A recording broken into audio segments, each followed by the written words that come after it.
সাকিবকে জাতীয় দলে ফেরানোর কথা ভাবছে বিসিবি।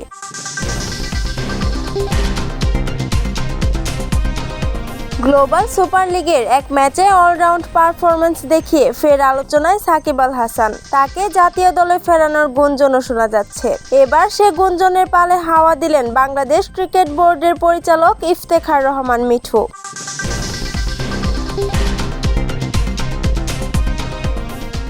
আজ শনিবার মিরপুরে গণমাধ্যমের মুখোমুখি হয়ে মিঠু বলেন, বাংলাদেশের গ্রেটেস্ট ক্রিকেটার হচ্ছেন সাকিব আল হাসান। এখানে কোনো সেকেন্ড চয়েস নেই। তার জন্য দরজা সবসময় খোলা। এটা নির্বাচক ও টিম ম্যানেজমেন্টের উপর, তারা চিন্তা করছে। তবে 38 বছরের সাকিবকে জাতীয় দলে ফেরানোর ব্যাপারে বেশ আত্মবিশ্বাসী এই বিসিবি পরিচালক।